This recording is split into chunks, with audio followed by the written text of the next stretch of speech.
আমাদের গ্রাম হাটখোলা বাংলার এক ছোট্ট শান্ত গ্রাম। এই গ্রামে প্রায় ১৫০০ মানুষ বাস করে।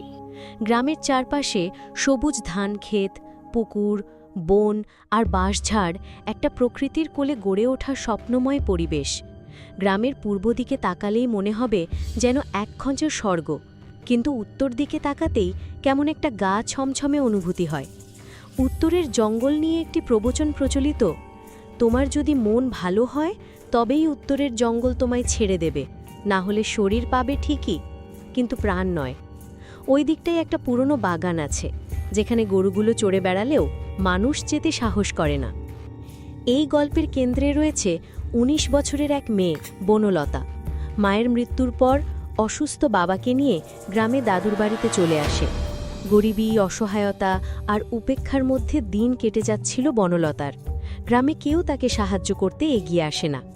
মা নেই, বাবা অসুস্থ, কাকে বলবো, কোথায় যাব, কে শুনবে আমার কষ্ট? একদিন সন্ধ্যার সময় সে হাঁটতে হাঁটতে হাটপুকুর পেরিয়ে পূর্ব দিকে চলে যায়। সেখান থেকে ঘুরে সে ভুল করে ঢুকে পড়ে উত্তরের দিকে, যেখানে সাধারণত মানুষ পা রাখে না। আলো আস্তে আস্তে কমে আসছে, চারপাশ নিস্তব্ধ। বনলতা হঠাৎ টের পায় যেন কেউ তার পেছনে আছে। তার মনে পড়ে যায় জয়া নামের সেই মেয়ের গল্প, যাকে বহু বছর আগে গ্রামের জমিদার পুত্র ও তার সঙ্গীরা মিলে ধর্ষণ করে হত্যা করেছিল। শোনা যায় জয়ার আত্মা এখনও সেই জঙ্গলে ঘোরে এবং সুযোগ পেলে সে প্রতিশোধ নেয়। বনলতা তখন জঙ্গলের মাঝখানে একা। হঠাৎ পাশের গ্রামের রাহুল তার পেছনে এসে পড়ে। রাহুল বহুদিন ধরেই বনলতার উপর নজর রেখেছিল। আজকে সন্ধ্যের অন্ধকারে সেই সুযোগটাকে কাজে লাগাতে চায়। সে বনলতার উপর ঝাঁপিয়ে পড়ে, তাকে মাটিতে ফেলে জামা ধরে টানতে থাকে। এই রাতে এখানে একা? এখন আর ফেরার রাস্তা নেই, এখন তুমি শুধু আমার। অনেক দিন থেকে এই মুহূর্তটার জন্য অপেক্ষায় ছিলাম, শেষমেশ আজ তোমায় পেয়েছি। দয়া করে আমাকে ছেড়ে দাও রাহুল, তুমি এরকম করো না।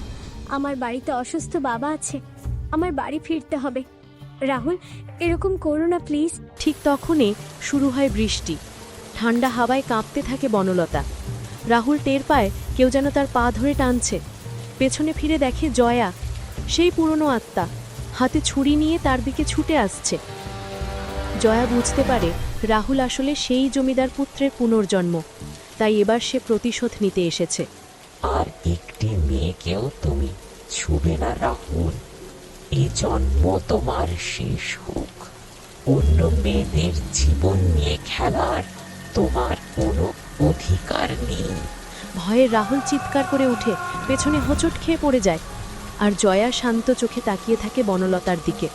তুই কষ্ট নিয়ে এসেছিলি, তাই আমি তোকে ছেড়ে দিতে পেরেছি। আজ থেকে তোর গ্রাম তোরই হয়ে থাক, তুই বাঁচবি, আমি তোকে আশীর্বাদ করে যাই। বনলতা কেঁদে ফেলে। তুমি আমাকে বাঁচালে জয়া, তুমি? ধীরে ধীরে জয়া অদৃশ্য হয়ে যায়, তার আত্মা মুক্তি পায়। সেই রাতের পর সব কিছু বদলে যায়। বনলতা বাড়ি ফিরে দেখে তার বাবা সুস্থ হয়ে উঠেছেন। তার মায়ের পুরনো ডায়েরির মধ্যে সে খুঁজে পায় এক লাইন লেখা, জয়া তোকে রক্ষা করবে যেমন কেউ তাকে রক্ষা করতে পারেনি। বনলতা সেই জায়গাটিকে একটি স্মৃতি উদ্যানে পরিণত করে। এখন যদি কেউ কোনো দুঃখ নিয়ে সেখানে যায়, তবে সেখান থেকে ফিরে আসে একরাশ শান্তি নিয়ে।